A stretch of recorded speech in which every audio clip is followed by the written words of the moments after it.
नमस्कार सबैजनालाई। मेरो नाम राजन मजारे, म चार्टर्ड एकाउन्टेन्ट।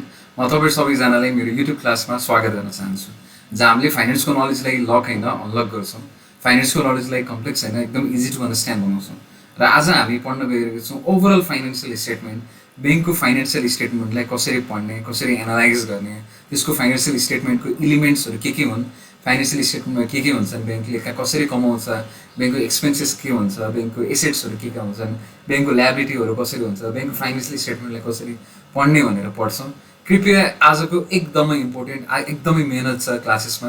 कृपया भिडियोलाई लाइक गर्नु होला, अनि त्यस पछाडि कमेन्ट गरिदिनु होला, सब्सक्राइब गरिदिनुहोस् च्यानललाई, अनि धेरैभन्दा धेरै साथीहरूलाई माझमा सेयर पनि गरिदिनुहोस् है। ल अब हामी पढौँ फाइनेन्सियल स्टेटमेन्ट। फाइनेन्सियल स्टेटमेन्ट भनेको के हो? फाइनेन्सियल स्टेटमेन्ट भनेको एउटा यस्तो स्टेटमेन्ट हो जसले चाहिँ त्यसको फाइनेन्सियल्स, त्यसको चाहिँ पैसाको बारेमा चाहिँ त्यसको कम्पनीको फाइनेन्सियल स्ट्याटस के छ भन्ने कुरा। जस्तै एउटा व्यक्तिको पर्सनल स्टेटमेन्ट, व्यक्तिसँग कति पैसा छ, व्यक्तिले कति तिर्नुपर्छ भन्ने जुन चाहिँ हामीले आफूको पनि एनालाइज गरेर हुन्छ, त्यस्तै गरेर इन्टिटी ब्याङ्कको पनि हामीले जुन फाइनेन्सियल स्टेटमेन्ट हुन्छ उसको फाइनेन्सियल चाहिँ कस्तो छ, उसको चाहिँ के छ स्थिति भनेर जुन हामीले एनालाइसिसहरू गर्छौँ त्यो भनेको चाहिँ फाइनेन्सियल स्टेटमेन्ट हुन्छ। र यसमा 5 वटा कम्पोनेन्ट हुन्छ नर्मल्ली। त्यो भनेको balance sheet, profit and loss account, cash flow statement, statement of change in equity र नोट्स टु फाइनेन्सियल स्टेटमेन्ट हुन्छ है। ब्यालेन्स सिट भनेको चाहिँ कुनै पनि कम्पनीको एउटा पर्टिकुलर डेटमा उसको फाइनेन्सियल पोजिसन के छ, त्यो एउटा पर्टिकुलर डेटमा फाइनेन्सियल पोजिसन के छ जसले जनाउँछ त्यो भनेको ब्यालेन्स सिट हो। त्यो भनेको कम्पनीले चाहिँ कति चाहिँ फाइनेन्सियल राइटहरू लिन छ र कम्पनीले चाहिँ कति चाहिँ फाइनेन्सियल ल्याबिलिटी छ, कम्पनीले कति तिर्नुपर्ने छ भनेर एउटा स्टेटमेन्ट जुन हुन्छ त्यो भनेको ब्यालेन्स सिट हो। यो भनेको statement of assets and liability. कम्पनीले कति राइट चाहिँ छ, फाइनेन्सियल राइट चाहिँ मार्केटबाट उठाउँछ, कम्पनीले चाहिँ कति तिर्नुपर्ने छ, ल्याबिलिटी भनेर जुन देखाइन्छ त्यसलाई भनिन्छ ब्यालेन्स सिट। यो normally assets and liability equal नै हुन्छ। किन इक्वल हुन्छ? एउटा सानो मैले नर्मल टिप्स नै दिएँ। यो कुनै पनि एउटा इन्टिटीको हामीले एउटा संस्थाको बनाउने हो। यो भनेको चाहिँ संस्था भनेको चाहिँ व्यक्तिहरूले बनाएको हुन्छ होइन। त्यो जुन चाहिँ व्यक्तिहरूले बनाएको संस्था आफैमा त बनाए हुँदैन, संस्थामा कसैले लगानी गर्ने हुन्छन् र त्यो लगानीलाई संस्थाले कहीँ न कहीँ एप्लाई गर्छ, एसेट्सहरू क्रिएट गर्छ, प्रफिटहरू बनाउँछ र संस्थाको प्रति उत्तरदायित्व हुन्छ, लगानीहरूप्रति उत्तरदायित्व हुन्छ होइन, लगानी गर्नेहरूप्रति उत्तरदायित्व हुन्छ र त्यो लगानी कहीँ न कहीँ चाहिँ उसले संस्थाले सम्पत्ति किनेको हुन्छ। त्यही भएर चाहिँ संस्थाको आफैमा केही पुँजी नहुने, आफैमा केही नहुने भनेर जसले लगानी गरेको छ त्यो प्रति उत्तरदायित्व हुन्छ, ल्याबिलिटी हुन्छ र उसले जे जति किनेको छ त्यो भनेको चाहिँ एसेट्स हुन्छ। त्यही भएर चाहिँ statement of assets and liability equal हुन्छ। किनभने जब संस्था सुरु हुन्छ त्यो जेरो भएर सुरु हुन्छ र जे आएको हुन्छ उसले चाहिँ आफूले किनेको एसेट्स हुन्छ र जसले दियो त्यो चाहिँ ल्याबिलिटी हुन्छ होइन। त्यही भएर statement of assets and liability चाहिँ इक्वल हुन्छ। र प्रफिट एन्ड लस एकाउन्ट भनेको चाहिँ कुनै एउटा पर्टिकुलर टाइममा, पर्टिकुलर पिरियड अफ टाइममा कम्पनीले कति कमायो, कम्पनीको फाइनेन्सियल पर्फर्मेन्स कति छ, उसको कति इन्कम छ, उसको कति खर्च छ र यो प्रफिट एन्ड लस चाहिँ कसलाई दिने हो होइन, यसको एट्रिब्युसन सेयर होल्डरलाई दिने हो, अब जस्तै इन्ट्रेस्ट चाहिँ एउटा डिपोजिटर्सलाई दिने हो होइन, अब डिभेन्चर होल्डरलाई दिने हो इन्ट्रेस्ट। यो जुन चाहिँ स्टेटमेन्ट हुन्छ त्यसलाई प्रफिट एन्ड लस एकाउन्ट भनिन्छ। र क्यास फ्लो स्टेटमेन्ट भनेको चाहिँ हामीले जे यो balance sheet, profit and loss एकाउन्टहरू बनाउँछौँ नि, यो भनेको हामीले एक्रुअल बेसिसमा भनिन्छ। एक्रुअल बेसिस भनेको के हो? On the basis of right, on the basis of liability, मैले तिर्नुपर्ने उत्तरदायित्वको। जस्तो मसँग यो मोबाइल छ होइन, मैले आज यो मोबाइल बेचेँ, मेरो मोबाइल कसो छ, आज यो मोबाइल बेचेँ भने मैले के भन्छु? मैले आज मोबाइल बेचेँ भन्छु। मैले 20,000 पर्ने मोबाइल आज 20,000को मैले कारोबार गरेँ भन्छु, ताकि त्यो आएको पनि छैन। यो चाहिँ मोबाइलको पैसा यदि आएको पनि छैन भने मैले के गर्छु? 20,000 रुपियाँ चाहिँ मैले कारोबार गरेँ भनेर मैले अकाउन्ट्समा लेख्छु। किनभने मैले 20,000को सेल गरेँ। 20,000को सेल गर्नु भनेको के हो? मैले 20,000को चाहिँ मैले लिनुपर्ने छ भनेर चाहिँ मैले एउटा राइट त क्रिएट गरेँ। त्यो पनि मेरो सम्पत्ति नै भयो। आज मैले कमाएको नै 20,000। त्यो on the basis of that चाहिँ मैले चाहिँ अन द बेसिस अफ यो राइटको बेसिसमा मैले अकाउन्टिङ गर्छु। तर सबै पैसा त यो त आएको हुँदैन। त्यही भएर चाहिँ मैले क्यास फ्लो स्टेटमेन्ट के बनाउँछु भन्दाखेरि मेरो एक्चुअल क्यास फ्लो चाहिँ कति आएको छ, मैले बेच्न त बेचेँ तर मेरो एक्चुअल क्यासमा इन्कम के आएको छ भनेर मैले जुन स्टेटमेन्ट बनाउँछु त्यसलाई क्यास फ्लो स्टेटमेन्ट भनिन्छ। र statement of change in equity भनेको statement of change in equity भनेको चाहिँ जस्तो सेयर होल्डर्सको जुन पुँजी हुन्छ, सेयर होल्डर्सको पुँजी त उसले पहिला सेयर क्यापिटल हुन्छ होइन, त्यस पछाडि चाहिँ त्यो पुँजीबाट चाहिँ उसले बिस्तारै बिस्तारै उसले कमाउन थाल्छ, रिजर्भ्सहरू बनाउँछ, कति चाहिँ आफूले लिन्छ, डिभिडेन्डहरू निकालेर जान्छ, कति चाहिँ सम्पत्ति चाहिँ एउटा एउटा स्टेटमेन्टमा हुन्छ। र जुन स्टेटमेन्ट हो एउटा पुँजीको जुन स्टेटमेन्ट हुन्छ, मेरो सेयर क्यापिटल कति छ, मेरो रिजर्भ्स कति छ, मेरो रिटेन अर्निङ्सहरू के छ, मेरो कति पुरानो वर्षमा मेरो कति थियो सेयर क्यापिटल, पुरानो अब अहिले चाहिँ मेरो रिजर्भ्स कति चाहिँ रिटेन अर्निङ बढ्यो भनेर जुन मैले स्टेटमेन्ट बनाउँछु त्यसलाई मैले statement of change in equity बनाउँछु। र मेरो नोट्स टु फाइनेन्सियल स्टेटमेन्ट भयो। नोट्स टु फाइनेन्सियल स्टेटमेन्ट भनेको जुन मैले balance sheet, profit and loss account, cash flow स्टेटमेन्टहरू बनाएको हुन्छ होइन, त्यसमा मैले के अकाउन्टिङ एजम्पसन्सहरू के मैले चाहिँ अकाउन्टिङ पोलिसिजहरू चाहिँ मैले युज गरेर बनाएको छु र त्यसलाई नै मैले के भन्छु नोट्स टु फाइनेन्सियल स्टेटमेन्ट भन्छु। मेरो अकाउन्टिङ पोलिसिजहरू अब मैले डेप्रिसिएसन लगाउँदा मैले डब्लुडिबी लगाएँ कि एसएलएम लगाएँ होइन, त्यस्तै गरेर मैले इन्ट्रेस्ट एक्सपेन्सेस कसरी बुक गरिरहेको छु, जुन मैले एउटा अकाउन्टिङ एजम्पसन्सहरू युज गरेको हुन्छ त्यसलाई चाहिँ मैले नोट्स टु फाइनेन्सियल स्टेटमेन्ट भनेर भन्छु। अब अर्को स्लाइड्समा जाउँ। अब कन्सोलिडेसन तपाईँहरूले एउटा फाइनेन्सियल स्टेटमेन्टमा देख्नुहुन्छ होला, म तपाईँलाई देखाउँदैछु।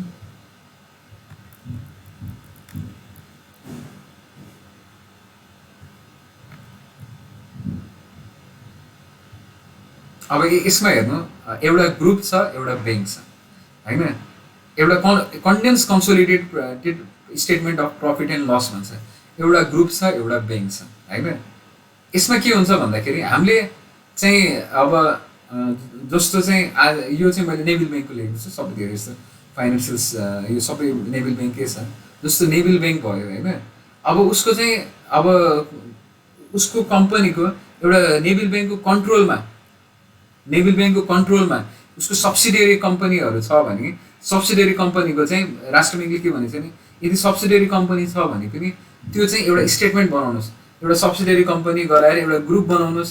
सब्सिडियरी कम्पनी हुन्छ, 3-4वटा सब्सिडियरी कम्पनी होला, एउटा सब्सिडियरी कम्पनी हुन्छ, त्यसलाई ग्रुप बनाएर उसको ग्रुप अकाउन्टिङ गर्नुहोस्, एउटा ग्रुप भनेर देखाउनु, एउटा ब्याङ्कको भनेर देखाउनु भन्नुपर्छ। जस्तो यहाँ अब एउटा ग्रुप छ, एउटा ब्याङ्क छ, यो जुन ग्रुप छ यसमा चाहिँ जस्तो सब्सिडियरी कम्पनीजहरू चाहिँ जस्तो यो ब्याङ्कको त्यो नेभिल ब्याङ्कले इन्भेस्टमेन्ट गरेको जुन कम्पनी छ, नेभिल ब्याङ्कले जुन इन्भेस्टमेन्ट गरेको कम्पनी छ, यदि चाहिँ सब्सिडियरी छ भने मैले चाहिँ त्यसलाई कन्सोलिडेट गर्नुपर्छ।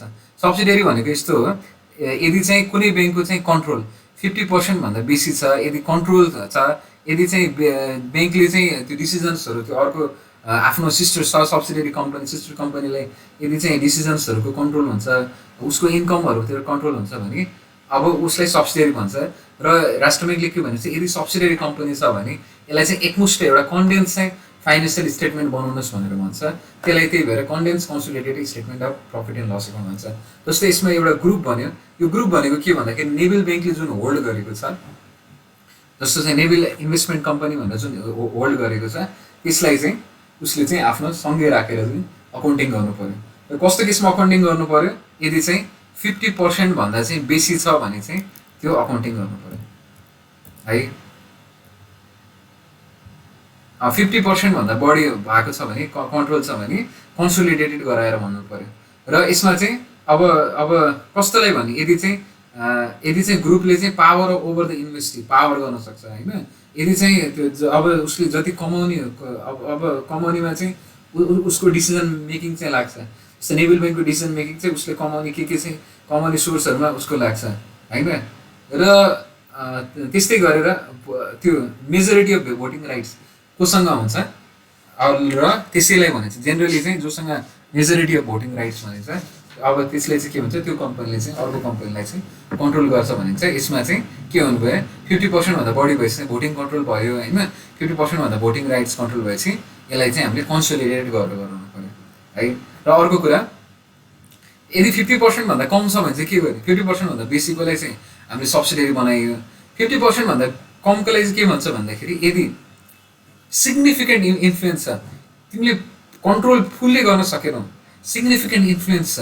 यदि चाहिँ तिमीले 20% भन्दा बेसी चाहिँ तिमीले चाहिँ एउटा कुनै कम्पनीमा तिमीले स्टेक राख्छौ, 20% भन्दा बेसी स्टेक राख्छ भने त्यसलाई सिग्निफिकेन्ट इन्फ्लुएन्स भनियो होइन, तिम्रो कन्ट्रोल चाहिँ छैन। अब त्यसलाई के गर भन्दाखेरि चाहिँ तिमीले चाहिँ इन्भेस्टमेन्ट भनेर बुक गर, त्यसलाई चाहिँ के भनेर बुक गर, त्यसलाई इन्भेस्टमेन्ट भनेर बुक गर होइन। इन्भेस्टमेन्टको छुट्टै अकाउन्टिङहरू हुन्छ। अब त्यसमा जुन प्रफिट्सहरू हुन्छ प्रफिट्सहरू पनि देखाउनु पर्छ होइन। अब प्रफिट्सहरू देखाउनु पऱ्यो। अब त्यसमा चाहिँ यसरी जुन चाहिँ on the basis of dividend, on the basis of अर्निङको बेसिसमा भन्दा पनि तिम्रो कति उसमा प्रफिटको जुन सेयर हुन्छ त्यो प्रफिटको सेयर चाहिँ तिमीलाई तिम्रोमा मर्ज गर, त्यो कम्पनीले कमाएको प्रफिट चाहिँ तिम्रोमा मर्ज गर भनेर जुन भनेको हुन्छ त्यसलाई चाहिँ इन्भेस्टमेन्ट इन एसोसिएट भनेर भनिन्छ। यो भनेको एउटा कन्सोलिडेसन भयो, एउटा इन्भेस्टमेन्ट भयो। म फेरि देखाउँछु तपाईँलाई इन्भेस्टमेन्टको चाहिँ कसरी राखेको हुन्छ भनेर।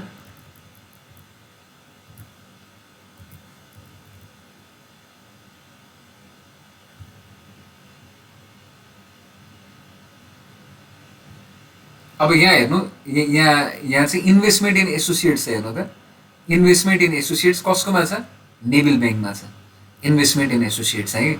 अब ग्रुपमा त त्यो हुने भएन। इन्भेस्टमेन्ट एसोसिएट्स हेर्नु त, यहाँ चाहिँ इन्भेस्टमेन्ट इन जो एसोसिएट जुन चाहिँ ग्रुपले जुन कन्ट्रोल गरेको छ त्यसमा इन्भेस्टमेन्ट इन एसोसिएट्स भन्यो, बुझ्नुभयो नि है, इन्भेस्टमेन्ट इन एसोसिएट्स। अब नेभिल ब्याङ्कको कन्टेक्स्टमा उसले एउटा नाडे त्यो लघु वित्तीय संस्थाले उसले चाहिँ आफूसँग मर्ज गरेको छ, त्यही भएर चाहिँ यसलाई चाहिँ इन्भेस्टमेन्ट इन एसोसिएट भनियो है। 25% भन्दा 25% स्टेक छ नाभिलको है, त्यही भएर चाहिँ यसलाई चाहिँ हामीले इन्भेस्टमेन्ट एसोसिएट्स भन्यो। कन्सोलिडेसन त्यति बेला गर्ने जब चाहिँ 50% भन्दा बढी चाहिँ कन्ट्रोल छ भनेदेखि चाहिँ त्यसलाई गर्ने। यो केसमा नेभिल इन्भेस्टमेन्ट कम्पनीले चाहिँ यसलाई कन्सोलिडेसन गरेको छ है। यो ग्रुपहरू बुझ्यो। अब हामी अर्को स्लाइड्समा जाउँ।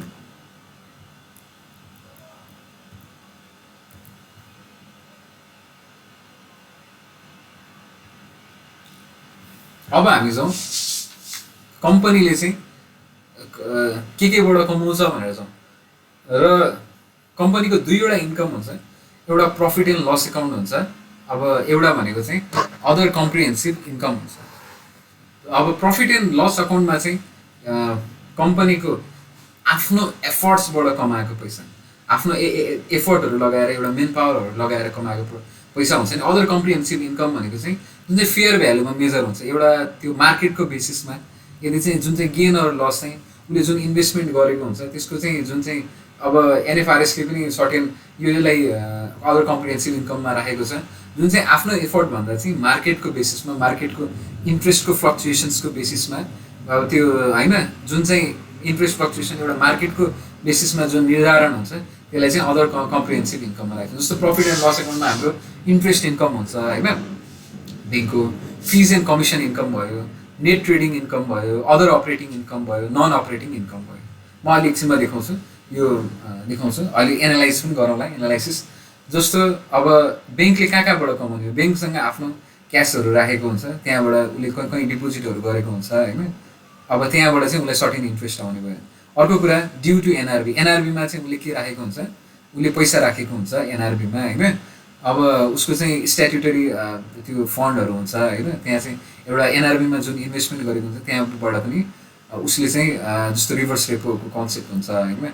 अनि धेरै जुन चाहिँ त्यो एनआरबीमा चाहिँ उसले राखे बापतको कमाउने उसले ड्यु टु एनआरबीबाट कमाउँछ।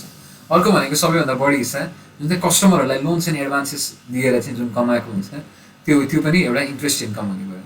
अर्को भनेको जुनै ब्याङ्किङ फाइनेन्सियल इन्स्टिट्युसनमा उसले राखेको हुन्छ त्यहाँबाट पनि कमाउँछ। अर्को कुरा भनेको अब कुनै पनि उसले डिभेन्चर्स बोन्ड्सहरू किनेको हुन्छ होइन, कुनै कम्पनीजहरूको डिभेन्चर सेक्युरिटिजमा इन्भेस्ट गरेको हुन्छ, त्यो नेपाल राष्ट्र ब्याङ्ककोमा होस् होइन। अनि त्यस पछाडि चाहिँ जुन हाम्रो त्यो बोन्ड्सहरू इस्यु गरेको हुन्छ नेपाल राष्ट्र ब्याङ्कले, अथवा कुनै पनि इन्भेस्टमेन्ट गरेर जसले कमाएको हुन्छ त्यसलाई चाहिँ हामीले इन्ट्रेस्ट इन्कममा राख्छौँ। अर्को भनेको हामीले स्टाफहरूलाई लोन दिन्छौँ, हामीले certain percentage of interest rate लिन्छौँ, सब्सिडाइज रेट अफ इन्ट्रेस्टमा दिन्छौँ, अलिक कममा दिन्छौँ, त्यहाँबाट नै हाम्रो इन्ट्रेस्ट इन्कम हुन्छ। अर्को ब्याङ्कको इन्कम भनेको fees and commissions. Fees and commissions भनेको तपाईँले देख्नुहुन्छ लोनको प्रोसेसिङ गर्दाखेरि चाहिँ त्यो सेवा शुल्क र चार्जेसहरू हुन्छ, त्यसलाई हामीले लोन प्रोसेसिङ फी भनेर फिज एन्ड कमिसनमा देखाउँछौँ। त्यस्तै गरेर लेटर अफ क्रेडिट खोल्दा होइन हाम्रो जुन non funded facility letter of credit bank ग्यारेन्टिजहरू हुन्छ त्यसमा चाहिँ हामीले एउटा रिस्क कमिसन्सहरू चाहिँ चार्ज गरेको हुन्छ उनीहरूलाई होइन। अब त्यसमा हामीले कमिसन अनि एलसी बिजीहरू राखेको हुन्छ। त्यस्तै गरेर लकर फेसिलिटिजहरू ब्याङ्कले दिएको हुन्छ होइन, त्यसबाट पनि कमाइ हुन्छ। रेमिटेन्स सर्भिस हुन्छ, त्यसबाट पनि कमाइ हुन्छ।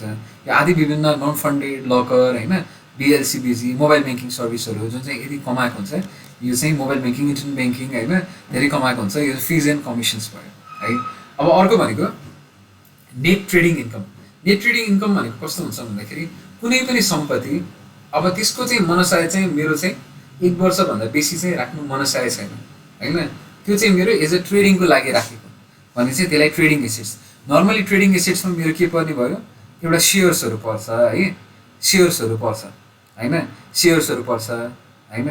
अब अनि त्यस पछाडि मेरो फरेन एक्सचेन्ज लस ट्रान्जेक्सन्स हुन्छ, अब त्यो पनि भयो।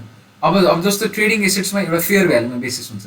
यदि चाहिँ मैले कुनै एसेट्स चाहिँ मैले लङ टर्म होल्ड गर्न राखेको छैन, त्यो लङ टर्म होल्ड गर्न राखेको छैन भन्दाखेरि यदि चाहिँ मेरो फाइनेन्सियल इयर इन्डमा चाहिँ गएर चाहिँ मलाई सर्टेन मैले किनेको भन्दा बढी कमाएँ भने त्यो मेरो फेयर भ्यालुमा चेन्ज भयो। अब मैले रियलाइज चाहिँ गरेको छैन भने त्यो पनि मैले इन्कम बुक गर्नु पऱ्यो। अर्को भनेको चाहिँ अब कुनै पनि सेयर्सहरूमा जुन चाहिँ मैले बेच्दाखेरि मैले चाहिँ गेन लसहरू हुन्छ त्यो हुने भयो है। अर्को कुरा भनेको फरेन एक्सचेन्ज ट्रान्जेक्सन्स। मैले चाहिँ करेन्सिजहरू किनेर राखेको हुन्छ होइन, त्यो करेन्सिजहरू गर्दाखेरि चाहिँ मलाई गेन लसहरू हुन्छ होइन।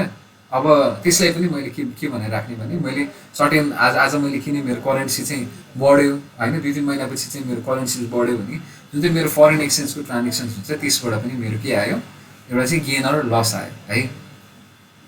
त्यो मेरो नेट ट्रेडिङ इन्कम जुन चाहिँ मैले ट्रेड गरेर कमाउने भयो।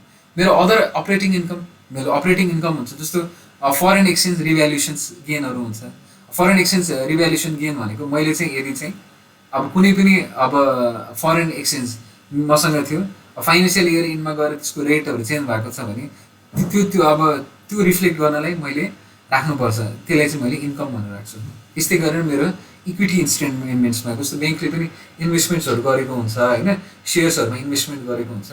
अब उसलाई जुन चाहिँ डिभिडेन्ड आउँछ त्यो चाहिँ डिभिडेन्ड पनि राख्नु पऱ्यो।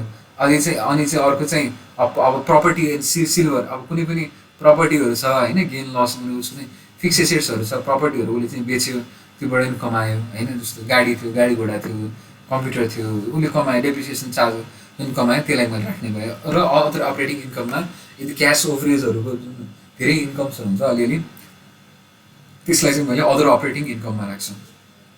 त्यस्तै गरेर नन अपरेटिङ इन्कम जुन चाहिँ मेरो ब्याङ्कभन्दा चाहिँ अलिक बाहिरको भयो। अब नन अपरेटिङ इन्कममा चाहिँ अब यसमा के हुन्छ, मेरो अपरेटिङ इन्कम भनेको मैले विदिन इयर्स जस्तो भयो होइन। अब नन अपरेटिङ इन्कम भनेको चाहिँ अब यो मेरो फिक्स छैन, मेरो इयरली फिक्स छैन। अब जस्तो के भयो, अब यसमा चाहिँ अब लोनको रिटर्न अफ भयो, लोनको रिकभरी अफ लोन। अब जुन चाहिँ मैले लोन रिटर्न अफ गरेर राखेको थिएँ, जस्तो मेरो क्रेडिट कार्डको लोन थियो होइन, त्यो चाहिँ मैले रिटर्न अफ गरेर राखेको थिएँ, पछि चाहिँ मेरो रिकभर्ड भयो त्यो राख्छु। अनि प्रफिट अफ एसोसिएट्स, अब जुन चाहिँ मैले प्रफिट एसोसिएट्समा भएको जुन प्रफिट छ त्यसलाई पनि मैले नन अपरेटिङमा इन्कममा राख्छु। किन भन्दाखेरि चाहिँ मेरो यो इयरली होइन होइन, अब यो मेरो चाहिँ मलाई डिभिडेन्ड आएको होइन होइन।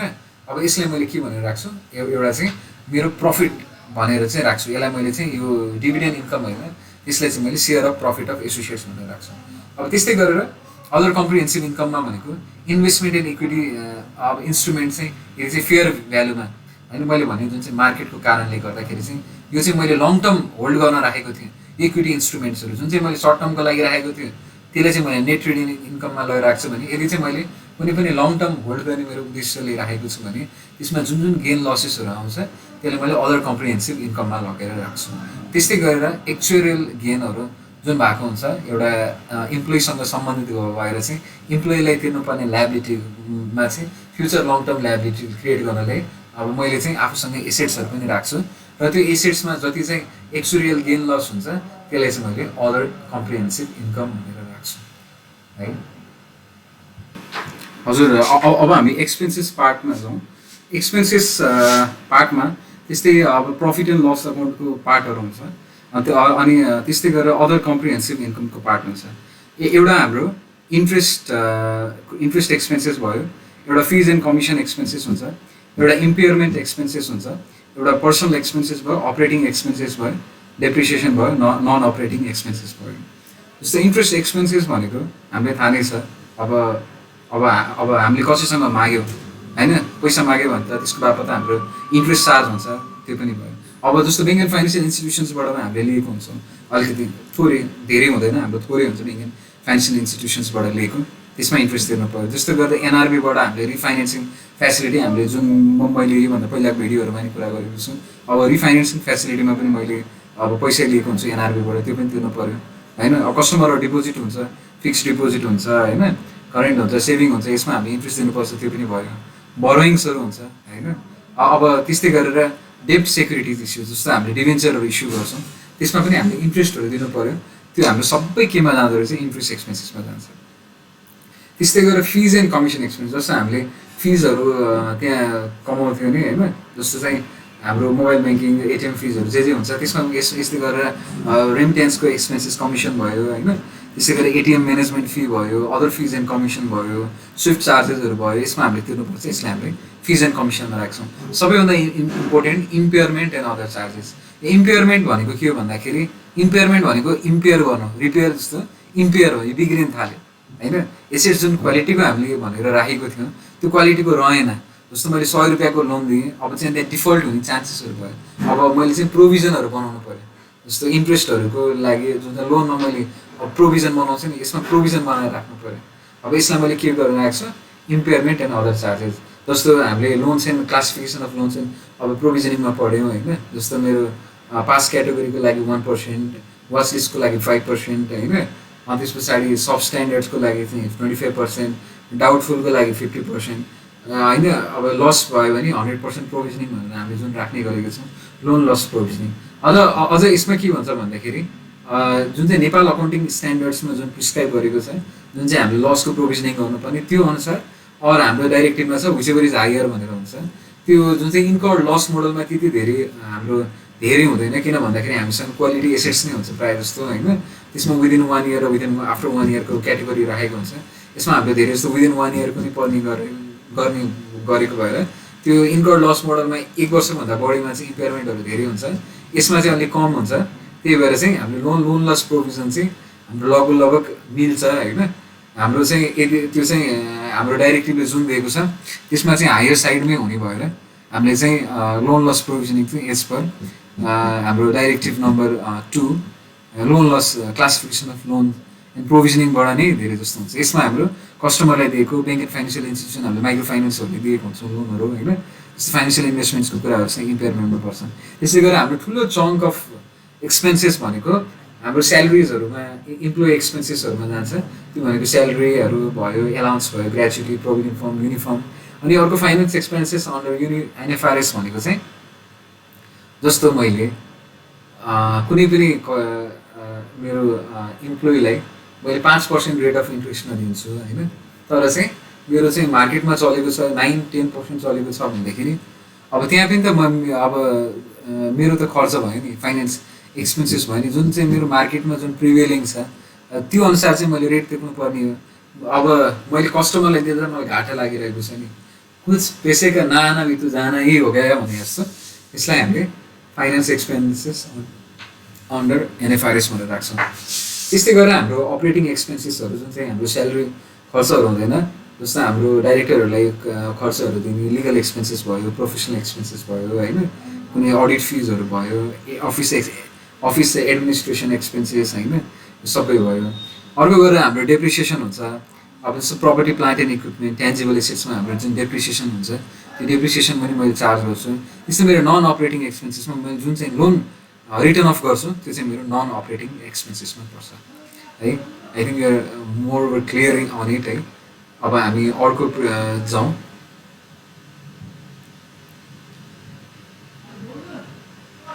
अब हाम्रो चाहिँ अघि नै हामीले प्रफिट एन्ड लस एकाउन्टको पार्टहरू पढ्यौँ भने अहिले चाहिँ हामीले अहिले विस्तृत रूपमा चाहिँ त्यो हामीले जुन चाहिँ balance sheet profit and loss account पढेको छ, त्यसबाट पढ्नेछौँ। यहाँ हामीले इलिमेन्ट्सहरू केमा के पर्छ भनेर इलिमेन्ट्स क्लियर भएपछि त हामीलाई त्यस्तो गाह्रो हुँदैन होइन। अब जस्तो गरेर एसेट्समा हाम्रो के हुने भयो, क्यास एन्ड क्यास इक्विभ्यालेन्ट्स भनेको, क्यास एन्ड क्यास इक्विभ्यालेन्ट्स भनेको चाहिँ विदिन मेरो 90 डेजमा को अन्दरमा भएको मेरो क्यासमा आउने जुन चाहिँ मेरो त्यो क्यास एन्ड क्यास इक्विभ्यालेन्ट्स भनेर भन्छु। अब त्यो भनेको मैले चाहिँ अब मसँग भएको क्यास भयो होइन, अनि त्यस पछाडि चाहिँ मैले एनआरबीमा राखेको क्यासहरू भयो होइन, एनआरबीमा जुन चाहिँ सिआरआर मेन्टेन गर्न मैले राखेको हुन्छु त्यो क्यास भयो, जुन चाहिँ मैले फरेन बिएफआइजहरूमा राखेको हुन्छु होइन, विदिन 90 डेजमा भएको, डोमेस्टिक बिएफआईमा राखेको, ब्याङ्क एन्ड फाइनेन्सियल इन्स्टिट्युसनमा राखेको छ मैले क्यास एन्ड क्यास इक्विभ्यालेन्ट भनेको मेरो आजकोसम्म मेरो लिक्विड क्यास चाहिँ कति छ भन्ने कुरा भयो। अर्को ड्यु फ्रम एनआरबी होइन, ड्यु फ्रम एनआरबी भनेको चाहिँ मैले एसएलआर भनेर मैले कति राखेको हुन्छु इन्भेस्टमेन्ट्सहरू होइन होइन, त्यो चाहिँ मेरो एनआरबीमा जुन चाहिँ मैले स्ट्याट्युटरी ब्यालेन्स भनेर राखेको हुन्छु, सिआरआरको पैसा, सरी क्यास एन्ड क्यास इक्विभ्यालेन्समा भएन, जुन चाहिँ स्ट्याट्युटरी ब्यालेन्सहरू चाहिँ मैले एनआरबीमा राखेको हुन्छु होइन, अरू चाहिँ मैले त्यो डिपोजिट्सहरू एनआरबीमा राखेको पैसा मेरो हुने भयो। प्लेसमेन्ट विथ बिएफआई भनेको चाहिँ यो विथ 90 डेजभन्दा बेसीको चाहिँ चाहिँ फरेन बिएफआईहरूमा राखेको, जस्तो मैले नस्ट्रो अकाउन्ट्स भनेर राखेको हुन्छु, त्यसलाई चाहिँ मैले अब त्यो हुने भयो। अर्को चाहिँ डेरिभेटिभ इन्स्ट्रुमेन्ट्सहरू हुन्छ। अब डेरिभेटिभ इन्स्ट्रुमेन्ट्स भनेको कस्तो भन्दाखेरि चाहिँ यसलाई सजिलो तरिकाले बुझ्नुपर्नेमा जुन चाहिँ मैले फ्युचरको लागि चाहिँ मैले कन्ट्र्याक्ट्सहरू गरेको राखेको छु, त्यस्तो भनेको फ्युचर कन्ट्र्याक्ट्स चाहिँ मैले नर्मल्ली फरेन एक्सचेन्जहरूको लागि गरेको राखेको छु। मैले फ्युचरमा मैले गएर किन्छु, यति रेटमा किन्छु भन्दाखेरि चाहिँ मैले त्यसमा अब मैले आफूले पैसा पनि दिनुपर्ने हुन्छ, त्यहाँ मैले पैसा पनि पाउँछु होइन। फ्युचरमा मैले क्रिएट भएको मेरो राइट अनि फ्युचरमा मेरो जुन चाहिँ ल्याबिलिटीहरू क्रिएट भएको हुन्छ त्यसलाई चाहिँ मैले फ्युचर भर्सन आजकोमा चाहिँ होइन, मेरो फ्युचरमा एउटा अन्डरलाइङ एसेट्सहरू छुट्टै मेरो एसेट्स हुन्छ, अन्डरलाइङ एउटा राइट एसेट्स, एउटा राइट मेरो जुन क्रिएट भएको हुन्छ त्यसलाई चाहिँ मैले डेरिभेटिभ इन्स्ट्रुमेन्ट, मेरो आजको अहिले भर्खरै त राइट होइन, मेरो फ्युचरमा भएको राइट्सहरू चाहिँ मैले त्यसलाई चाहिँ डेरिभेटिभ भन्छु त्यसलाई। त्यसमा चाहिँ मेरो फरवर्ड एक्सचेन्ज कन्ट्र्याक्ट हुन्छ। फरवर्ड एक्सचेन्ज कन्ट्र्याक्टमा डेरिभेटिभ इन्स्ट्रुमेन्टमा देख्नुभयो होला एउटा एसेट्समा हुन्छ, ल्याबिलिटीमा हुन्छ। किन भन्दाखेरि चाहिँ अब मैले कुनै फरेन एक्सचेन्ज चाहिँ मैले युएसडीको पर्चेस गर्नु छ भने अब त्यहाँ चाहिँ मैले पैसा पनि पाउँछु होइन। अब त्यस्तै गरेर मैले नेप्लिज करेन्सी पनि दिनुपर्छ, त्यसलाई चाहिँ मैले एसेट्स र ल्याबिलिटी दुवैमा राख्नुपर्छ। र मेरो अदर एसेट्स भनेको अकाउन्ट रिसिभेबल भयो, जस्तो मेरो सन्ड्री डेटर्सहरू हुन्छ होइन, मैले फर्निचर्सहरू बेचेको छु होइन, विभिन्न चिजहरू बेचेको छु जुन चाहिँ मेरो लोन र क्रेडिटको बाहेकको अरू मेरो जुन हुन्छ त्यसलाई मैले अदर एसेट्समा राख्छु। इन्टेन्जिबल एसेट्स भयो होइन, सफ्टवेयर्सहरू चाहिँ इन्टेन्जिबल एसेट हुन्छ जुन फिजिकल एसेट्समा हुँदैन।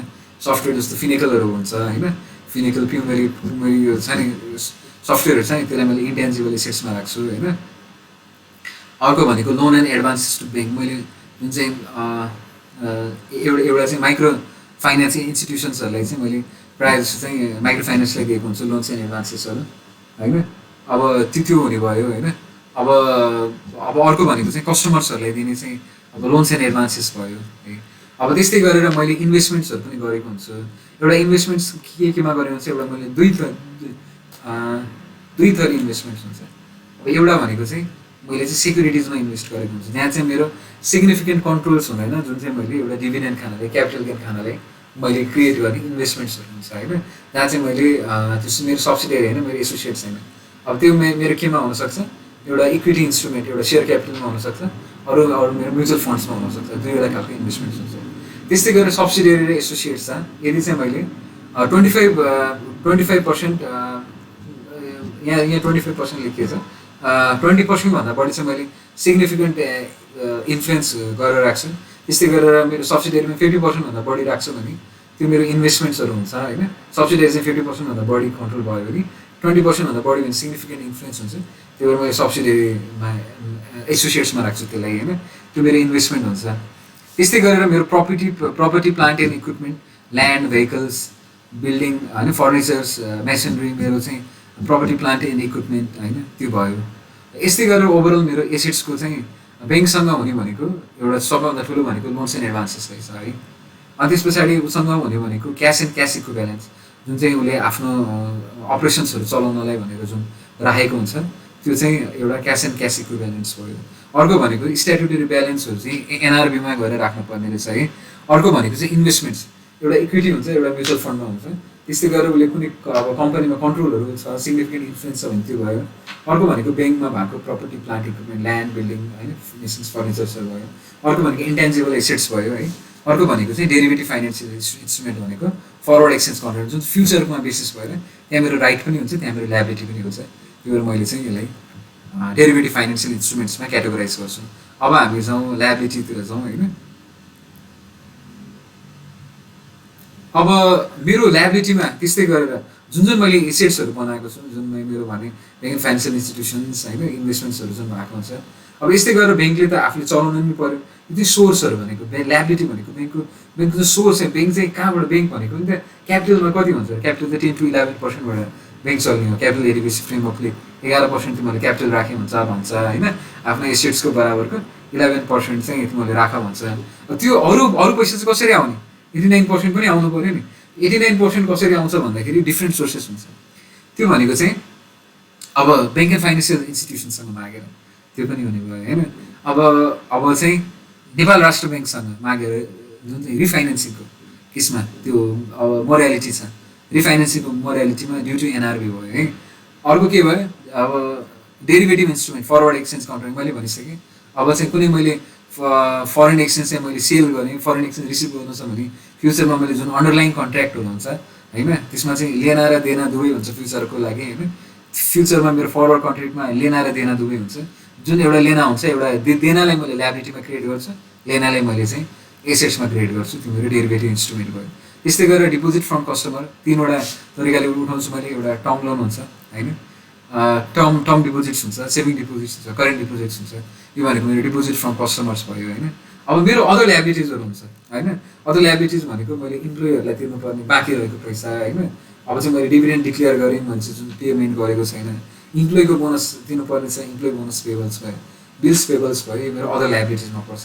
र ठुलो सोर्सेस भनेको डेब्ट सेक्युरिटिज जुन चाहिँ डिभेन्चर्सहरू जुन भएको हुन्छ नि, त्यो हामीले टायर केमा राख्छौँ, हामीले सप्लिमेन्ट्री क्यापिटलमा राख्छौँ। सप्लिमेन्ट्री क्यापिटलबाट मैले डिभेन्चरबाट जहाँ इस्यु गरेको हुन्छ नि, यसलाई चाहिँ मैले डिभेन्चर्समा राख्छु। अर्को इम्पोर्टेन्ट पार्ट भनेको इक्विटी, त्यहाँको सेयर होल्डर्स, कम्पनीको लागि त्यो पनि ल्याबिलिटी भयो होइन। इक्विटीमा के हुन्छ, इक्विटी सेयर क्यापिटल हुन्छ, जेनरल रिजर्भ्स हुन्छ, एक्सचेन्जको लाइसेन्स रिजर्भ हुन्छ, रेगुलेटरी रिजर्भ हुन्छ, इन्भेस्टमेन्ट एडजस्टमेन्ट रिजर्भ हुन्छ, फेयर भ्यालु रिजर्भ हुन्छ है। अब इक्विटी सेयर क्यापिटल भयो। जेनरल रिजर्भ भनेको कम्पनीले एटलिस्ट 20% चाहिँ आफ्नो प्रफिटबाट चाहिँ कम्पलसरी नै गर्नुपर्छ जबसम्म चाहिँ सेयर क्यापिटल चाहिँ डबल हुँदैन। सेयर क्यापिटल डबल भएपछि 10% गरे हुन्छ, अरू बेलामा चाहिँ 20% गर्नै पर्छ। एक्सचेन्ज इक्वलाइजेसन रिजर्भ जति पनि फरेन एक्सचेन्जमा जुन प्रफिट हुन्छ, रिभ्यालुएसनमा जति हुन्छ, त्यसको 25% चाहिँ एटलिस्ट एक्सचेन्ज इक्वलाइजेसन रिजर्भमा जानुपर्छ। रेगुलेटरी रिजर्भ भनेको यदि चाहिँ जुन चाहिँ अब मैले इन्कम भनेर रिकगनाइज गरेँ, त्यो मेरो चाहिँ यदि चाहिँ त्यो मेरो रिसिभ भएको छैन, क्यासमा रिसिभ भएको छैन भने त्यो पैसाहरूलाई मैले रेगुलेटरी रिजर्भमा पठाइदिनुपर्छ। इन्भेस्टमेन्ट एडजस्टमेन्ट रिजर्भ हुन्छ, इन्भेस्टमेन्ट भएको फ्लक्चुएसन्सहरू। फेयर भ्यालु रिजर्भ, त्यो जुन चाहिँ हाम्रो मार्केटमा भएको होइन, जुन इन्भेस्टमेन्ट्सहरू मैले राखेको थिएँ, अब त्यसमा चाहिँ मैले फेयर भ्यालुमा गयो। फेयर भ्यालुमा चाहिँ मेरो चाहिँ त्यो मैले चाहिँ नन रेकगनाइज्ड, मैले चाहिँ रियलाइज नगरेको इन्ट्रेस्टलाई मैले चाहिँ फेयर भ्यालु रिजर्भमा गएर राख्छु है। अब पढौँ, अब अर्को जाउँ।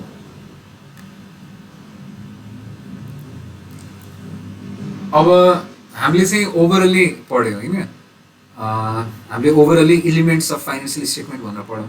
अब चाहिँ एक्चुअली प्लट चाहिँ कसरी हुन्छ भनेर पढौँ। अलिकति सानो छ स्क्रिन होइन, so I need to adjust through it also. हेर्नु, अब क्यास एन्ड क्यास इक्विभ्यालेन्ट भयो जस्तो नेभल ब्याङ्कको। अब हामीले हेऱ्यौँ दिस क्वार्टर इन्डिङमा हुँदो रहेछ होइन।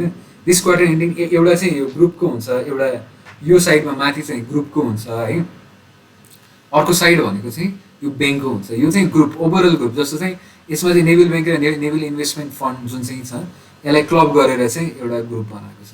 अब त्यस्तै गरेर अर्को के भयो, अर्को हाम्रो चाहिँ एज अ ब्याङ्कको भयो क्यास एन्ड क्यास इक्विभ्यालेन्स। मैले अघि नै भने ड्यु फ्रम एनआरबीसँग जुन लिनुपर्ने, ब्याङ्क एन्ड फाइनेन्सियल इन्स्ट्रुमेन्टमा राखेको डेरिभेटिभ फाइनेन्सियल इन्स्ट्रुमेन्ट जुन चाहिँ फरवर्ड एक्सचेन्ज कन्ट्र्याक्ट भनेको राखेको छ। यहाँ पनि हेर्नु त डेरिभेटिभ फाइनेन्सियल इन्स्ट्रुमेन्ट पनि छ, यहाँ पनि छ, यहाँ पनि छ। अमाउन्ट पनि इक्वल छ, हेर्नु त 14,64,807, 14,815। अब यो चाहिँ डेरिभेटिभ फाइनेन्सियल चाहिँ फरेन एक्सचेन्ज रिभ्यालुएसन्सहरू भएर चाहिँ तलमाथि चाहिँ डिफ्रेन्स भएको होला होइन। तर नर्मल प्रायः जस्तो यो ओभरअल इक्वल हुन्छ। किनभने मैले फरवर्ड एक्सचेन्ज कन्ट्र्याक्ट गर्दाखेरि चाहिँ होइन, जुन मैले एउटा लेना हुन्छ, एउटा देना हुन्छ। लेना भनेको अब मेरो एसेट्समा क्रिएट हुन्छ नि, देना भनेको चाहिँ मेरो लाइबिलिटीमा क्रिएट हुन्छ होइन। अब जस्तो लोन्स एन्ड एडभान्सेस मैले चाहिँ ब्याङ्क एन्ड फाइनेन्सियल इन्स्टिट्युसनमा दिने मेरो एसेट्स हुँदो रहेछ। हेर्नु, अब लोन्स एन्ड एडभान्सेस टु कस्टमरमा कति भयो, 186 करोड, 186 करोड होइन। त्यो मेरो के छ, एसेट्स छ अब रहेछ होइन। अब loans and advances to customer majorly भनेको चाहिँ लोन्स एन्ड एडभान्सेस टु कस्टमरै रहेछ है। अब त्यस्तै गरेर हामीले हेऱ्यौँ भने ब्याङ्क एन्ड फाइनेन्सियल इन्स्टिट्युसनमा 12 करोड राखेको रहेछ। फरवर्ड एक्सचेन्ज कन्ट्र्याक्ट्सहरू 14 करोडको गराएको छ है। अनि अब इन्भेस्टमेन्ट्सहरू भयो, इन्भेस्टमेन्ट इन सब्सिडियरिज इन्भेस्टमेन्ट सब्सिडियरिज भनेको तपाईँले हेर्नुमा होला ब्याङ्कको मात्रै हुन्छ इन्भेस्टमेन्ट इन सब्सिडियरिज होइन, ग्रुपमा आउँदाखेरि चाहिँ त्यो नलिफाई भएर आएको हुन्छ। अब किनभने ग्रुपमा चाहिँ मैले दुवैलाई कम्बाइन गर्दा चाहिँ त्यो हुँदैन। अब ब्याङ्कमा हेर्नुहुन्छ भने ब्याङ्कको छुट्टै बनाउँदा त्यहाँ हुने भयो होइन। अब इन्भेस्टमेन्ट इन एसोसिएट्स छ, इन्भेस्टमेन्ट एसोसिएट्स हेरिहाल्नु भयो। अब जस्तै इन्भेस्टमेन्ट प्रपर्टी भयो, इन्भेस्टमेन्ट प्रपर्टी भनेको जुन यस्तो प्रपर्टी हो जुन चाहिँ मैले यो चाहिँ मेरो एडमिनिस्ट्रेटिभ त्यो पर्पजको लागि हुँदैन र मेरो रेन्टल इन्कमको जुन चाहिँ मैले रेन्टल इन्कमको लागि राखेको हुन्छ। प्रायः जस्तो चाहिँ इन्भेस्टमेन्ट प्रपर्टी भनेको चाहिँ हाम्रो केसमा चाहिँ जुन हामीले रिकभरीको बेलामा जुन एसेट्सहरू उडाएको हुन्छौँ नि ब्याङ्कको नाममा हुन्छ नि त्यसलाई चाहिँ इन्भेस्टमेन्ट प्रपर्टीमा राख्छौँ। अब प्रपर्टी प्लान्ट एन्ड इक्विपमेन्ट भइहाल्यो होइन, अनि गुडविल एन्ड इन्टेन्जिबल एसेट्स भयो। Deferred tax assets, deferred tax assets भनेको कस्तो एसेट्स भन्दाखेरि जुन चाहिँ मेरो इन्कम ट्याक्ससँग चाहिँ मैले लिनुपर्ने जुन चाहिँ मैले ट्याक्स मैले फ्युचरमा मैले जुन एडजस्ट गराउनु बाँकी हुन्छ त्यसलाई चाहिँ मैले डेफर्ड ट्याक्स एसेट्स भनेर राख्छु है। त्यस्तै गरेर मेरो लाइबिलिटिजमा त्यही नै हो, ब्याङ्क एन्ड फाइनेन्सियल इन्स्टिट्युसनसँग पैसा लिने हो, डिभेन्चर होल्डरसँग पैसा लिने हो। अब करेन्ट ट्याक्स लाइबिलिटिजहरू भयो होइन, अदर लाइबिलिटिजहरू भयो, डिपोजिट फ्रम कस्टमर्स भयो होइन, अब डेरिभेटिभ फाइनेन्सियल इन्स्ट्रुमेन्ट, यो जति पनि मेरो लाइबिलिटी साइड हुन्छ त्यो भयो मेरो भयो एसेट्स लाइबिलिटी। अब जुन चाहिँ मेरो एसेट्स र लाइबिलिटिजलाई घटाएर जुन बाँकी हुन्छ त्यो कसको पैसा हो त? त्यो भनेको सेयर होल्डरको पैसा, त्यो भनेको इक्विटी हो। अब यहाँ हेर्नु होला सेयर क्यापिटल कति छ यसको, 13 अर्ब चाहिँ ब्याङ्कको चाहिँ सेयर क्यापिटल कति रहेछ, 13 अर्बको सेयर क्यापिटल रहेछ है। सेयर प्रिमियम भयो पहिलेदेखि नै आएको छ पैसा, धेरै छैन 74,000 मात्रै छ। अब जुन चाहिँ रिटेन अर्निङ्स छ, अब रिटेन अर्निङ्स कति छ, 3 अर्बको रिटेन अर्निङ्स छ। रिजर्भ्स भनेको कतिको छ, 13 अर्बको छ होइन। अब यो ओभरअल 13 अर्ब समथिङ छ होइन। अनि टोटल इक्विटी एटेबल मेरो 31 अर्बको, मसँग 31 अर्बको चाहिँ के रहेछ, मसँग कुल नेटवर्थ रहेछ, कुल मसँग सम्पत्ति सेयर होल्डर सम्पत्ति 31 अर्ब डिभाइड बाई 13 अर्ब गरेर कति आउने भयो, नेटवर्थ आउने भयो। इट्स इजी थिङ होइन। अब बुझिने भयो अब हुनु भएको होला है। अब हामी जाउँ प्रफिट एन्ड लसको पार्टमा जाउँ।